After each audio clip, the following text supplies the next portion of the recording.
বিসমিল্লাহির রহমানির রহিম।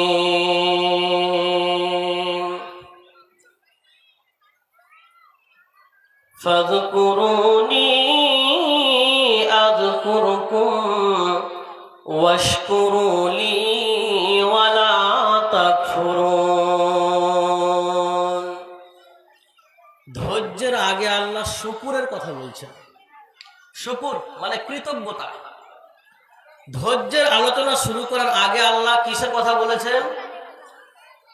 শুকরের কথা, কৃতজ্ঞতার কথা। যদি আপনার মধ্যে কৃতজ্ঞতা না থাকে তাহলে আবার আপনি ধৈর্য রাখতে পারবেন না। এই জন্য এই আয়াতটাকে আগে নিয়ে আসা হয়েছে। শুকরটা কি? ধৈর্যের থেকে এটা কিন্তু আরো উপর লেভেলের।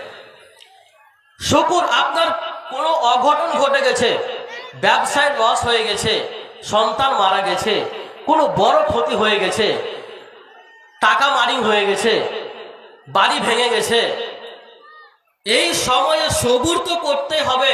কিন্তু যদি আপনি কৃতজ্ঞ হতে পারেন আল্লাহর কাছে এই সময়ে, তাহলে আপনি হচ্ছেন আরো উন্নত মানের মুমিন। বলে মওলানা আপনার কোনো খেয়াল আছে বিপদের সময় আবার কি নিয়ে আমি শুকর করব?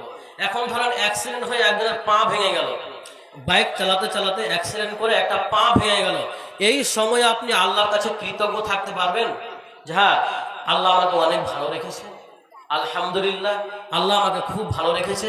আপনার লক্ষ টাকা চুরি হয়ে গেল, এই সময় আপনি কৃতজ্ঞ থাকতে পারবেন?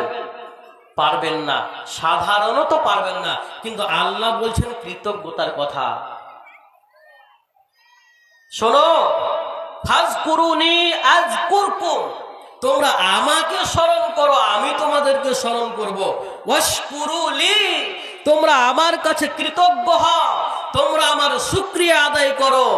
ওয়ালা তাকফুরুন, তোমরা কুফরি করিও না, কুফরি করিও না।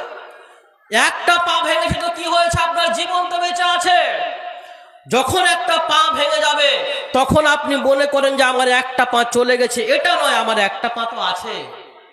যখন আপনার লক্ষ টাকা চুরি হয়ে গেছে, ব্যবসায়ী লাখ টাকা লস হয়ে গেছে, তখন আপনি মনে করেন আমার তো আরো টাকা আছে, আমার তো জমি জায়গা আছে। যখন আপনার পা ভেঙে গেছে, আল্লাহ তো আমাকে বাঁচিয়ে রেখেছে। আপনার একটা সন্তান মারা গেছে, আমার তো আরো সন্তান আছে। আপনি এমন সময় আপনার হবে না, এমন পরিস্থিতি আপনার কখনোই হবে না যখন আপনার কাছে কৃতজ্ঞতার মতো কিছুই থাকবে না। অর্থাৎ কিছু না কিছু আছেই আমাদের কাছে, যেটা নিয়ে আমরা যত বড়ই বিপদ হোক না কেন, আমরা বিপদের অবস্থাতেও আমরা কৃতজ্ঞ থাকতে পারি আল্লাহর কাছে।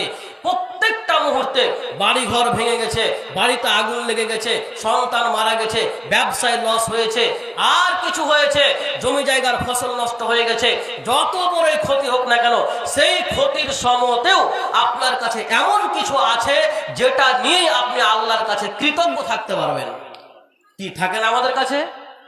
পৃথিবীতে এসেছিলেন, এক পয়সা নিয়ে এসেছিলেন, একটা সুতা নিয়ে এসেছিলেন না, আপনি সেইটাকে কল্পনা করে আল্লাহর কাছে কৃতজ্ঞ থাকুন। আল্লাহ রাব্বুল আলামিন আক্ষেপ করে বলছেন, বিসমিল্লাহির রহমানির রহিম, ওয়া ইযা আন'আমনা আলাল ইনসানি আ'রাযা ওয়া না'a বিজানিবিহি ওয়া ইযা মাসসাহুশ শাররু কানা ইয়াউসা।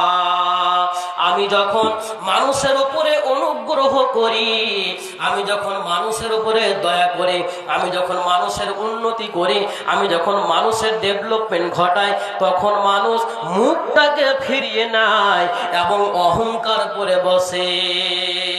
একটা ভালো চাকরি পেয়েছে তো মনে করছে কি এটা আমার যোগ্যতা ছিল, আমার যোগ্যতাটা আমি পেয়েছি। ব্যবসায় ভালো উন্নতি হয়েছে, ও বলছে না যে আল্লাহ দিয়েছে, কি বলছে?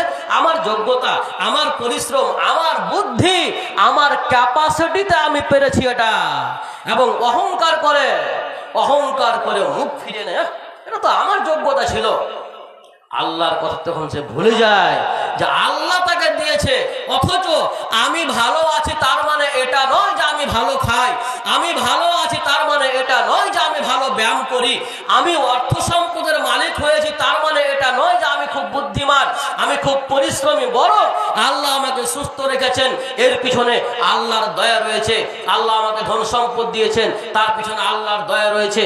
আল্লাহ আমাকে সমাজে মান দিয়েছে, মর্যাদা দান করেছেন, তার পিছনে আল্লাহর দয়া আছে। প্রত্যেকটা ক্ষেত্রে, আমাদের উন্নতির ক্ষেত্রে, আমাদের সুস্থতার ক্ষেত্রে, আমাদের সফলতার ক্ষেত্রে, আমাদের কামিয়াবির ক্ষেত্রে আল্লাহর সহযোগিতা রয়েছে, আল্লাহর দয়া রয়েছে। এইটা মনে করে আপনাকে কৃতজ্ঞতা জ্ঞাপন করতে হবে। এবং আল্লাহ তারপরে কি বলছেন, ওয়াইদা মাসসাহুস শাররু কানা ইয়াউসা, এবং যখন ওই মানুষটাকে যখন ক্ষতি স্পর্শ করে নেয়, যখন সে ক্ষতিগ্রস্ত হয়, তখন সে ইয়াউসা কানা ইয়াউসা, হতাশাগ্রস্ত হয়ে যায়। তখন সে আল্লাহকে দোষারোপ করে যে আল্লাহ আমার ভাগ্যে এমন দুঃখ রেখেছিল। তাহলে ক্ষতি যখন স্পর্শ করে, যখন অবনতিতে পড়ে, তখন কি বলে, হতাশ হয়ে যায় এবং আল্লাহকে দোষারোপ করে। আর যখন